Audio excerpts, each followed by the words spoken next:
Hello friends, welcome to my channel. मेरा नाम कविता है। मैं एमए बीएड सीटेट और यूजीसी नेट क्वालिफाइड हूँ। अगर आप इस चैनल पर नए हैं तो चैनल को लाइक करें, सब्सक्राइब करें और शेयर करें और बेल आइकन को जरूर दबाएं, जिससे जो भी मैं वीडियो डालूँ उसका नोटिफिकेशन आपको मिल जाए। ओके फ्रेंड्स, हमने कल पूरा किया था प्रकरण 3 भक्ति धारा का। आज हम प्रकरण 4 स्टार्ट करेंगे और ये सगुण धारा का है। आपको फ्रेंड्स इतना तो पता चले गया होगा कि प्रकरण 3 में निर्गुण धारा पंथी कवि थे, जो भी दो शाखा में थे, एक ज्ञान मार्गी शाखा और एक प्रेम मार्गी शाखा। अब ये प्रकरण 4 है, ये राम भक्ति शाखा है और ये सगुण धारा है। और 5वीं प्रकरण में हम पढ़ेंगे फ्रेंड्स, उसमें कृष्ण भक्ति काव्य शाखा आएगी। अभी हम सगुण भक्ति धारा में राम भक्ति शाखा पढ़ रहे हैं। और इससे पहले हम शुरू करें फ्रेंड्स, मैं आपको बता दूं, अगर आपने इससे पहले की वीडियो नहीं देखे हैं तो वो जाके देखिए, आपको उससे बहुत बहुत लाभ मिलेगा फ्रेंड्स, और आपके काफ़ी क्वेश्चन हल हो जाएंगे। चलिए शुरू करते हैं। राम भक्ति शाखा। जगत प्रसिद्ध स्वामी शंकराचार्य जी ने जिस अद्वैतवाद का निरूपण किया था वह भक्ति के सन्निवेश के उपयुक्त न था। यद्यपि उसमें ब्रह्म की व्यवहारिक सगुण सत्ता का भी स्वीकार था, पर भक्ति के सम्यक प्रसार के लिए जैसे दृढ़ आधार की आवश्यकता थी, वैसा दृढ़ आधार स्वामी रामानुजाचार्य जी संवत 1073 ने खड़ा किया।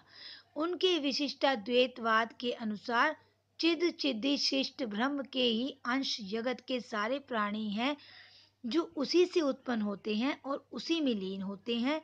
अतः इन जीवों के लिए उद्धार का मार्ग यही है कि वे भक्ति द्वारा उस अंशी का समीप्य लाभ करने का प्रयत्न करें। रामानुजा जी की शिष्य परंपरा देश में बराबर फैलती गई और जनता भक्ति मार्ग की ओर अधिक आकर्षित होती रही।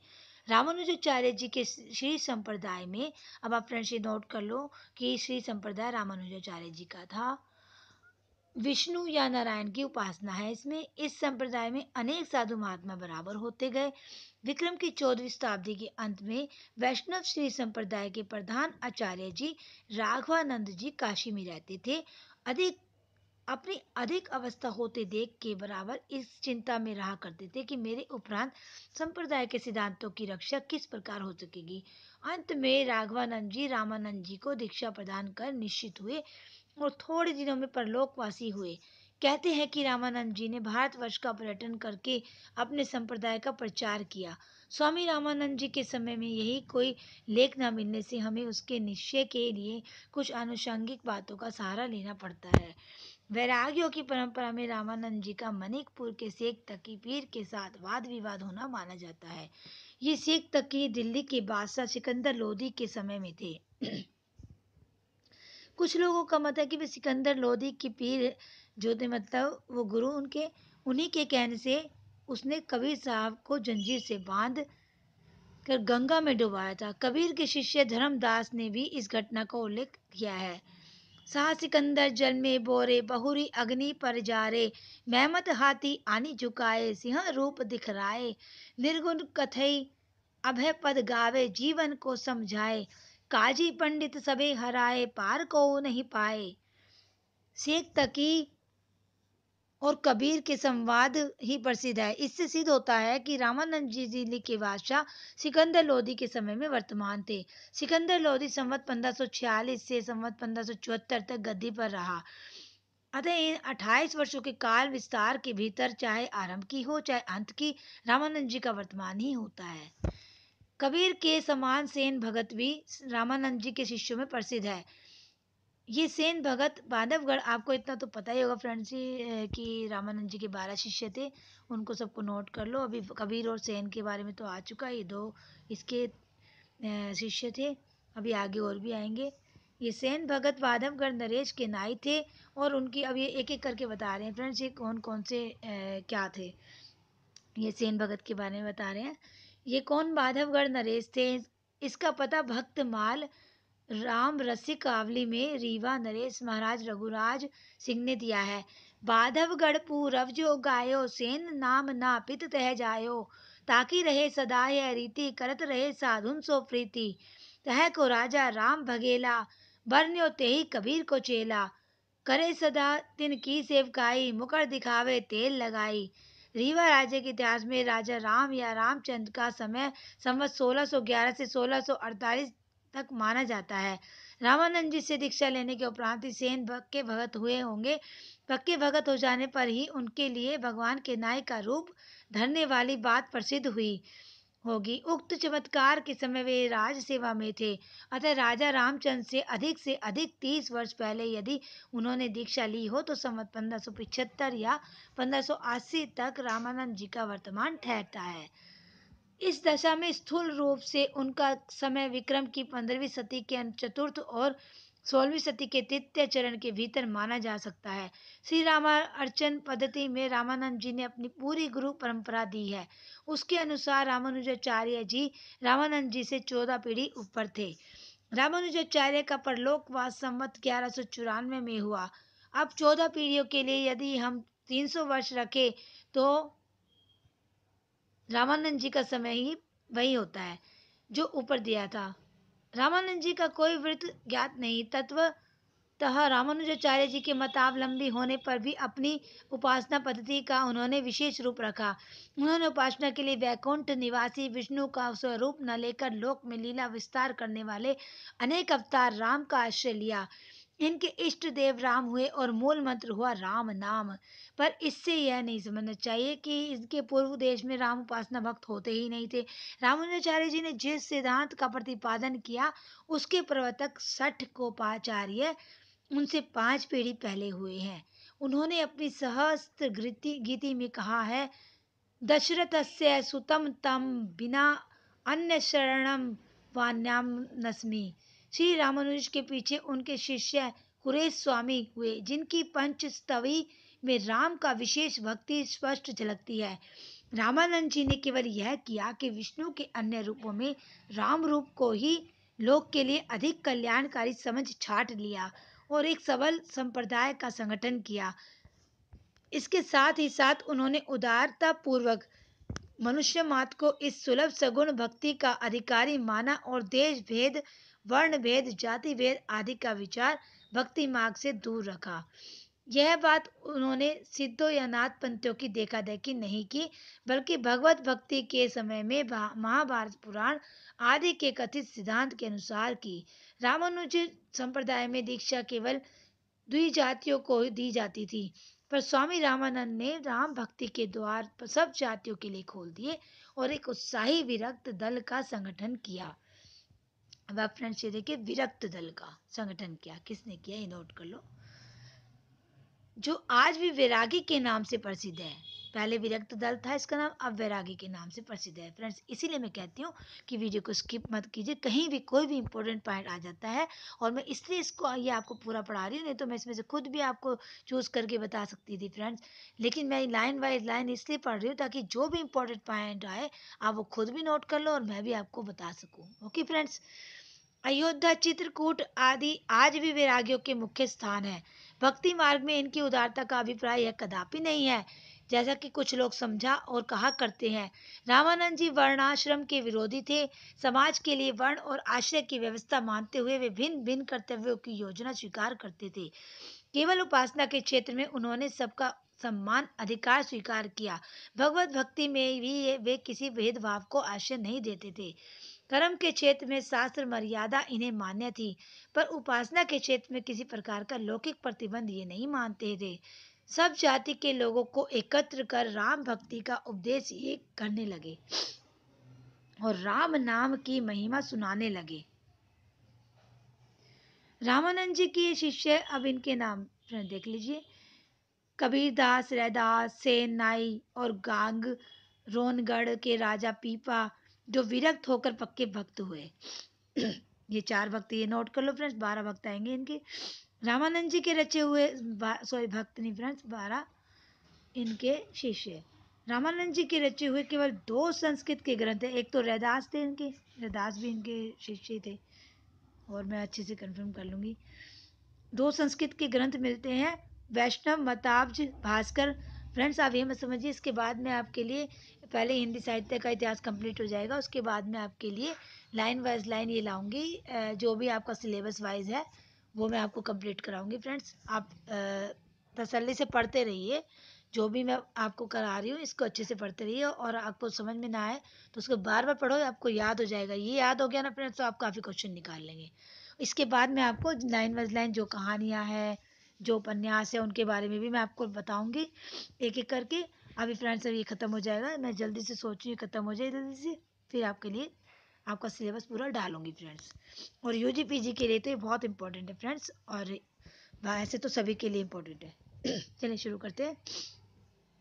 इधर सांप्रदायिक झगड़े के कारण कुछ नए ग्रंथ रचे जाकर रामानंद जी के नाम से प्रसिद्ध किए गए, जैसे ब्रह्म सूत्रों पर आनंद भाष्य और भगवत गीता भाष्य, जिनके संबंध में सावधान रहने की आवश्यकता है। बात यह है कि कुछ लोग रामानुज परंपरा से रामानंद जी की परंपरा बिल्कुल सर्वत्र स्वतंत्र और अलग सिद्ध करना चाहते हैं। इसी से रामानंद जी को एक स्वतंत्र आचार्य प्रमाणित करने के लिए उन्होंने उनके नाम पर एक वेदांत भाष्य प्रसिद्ध किया है। रामानंद जी समय समय पर विनय और स्तुति के हिंदी पद भी बनाकर गाया करते थे। केवल 2-3 पदों का पता अब तक लगा है। एक पद तो यह है कि जो हनुमान जी की स्तुति में है। अब ये देख लीजिए, आज ये हनुमान जी की आरती है।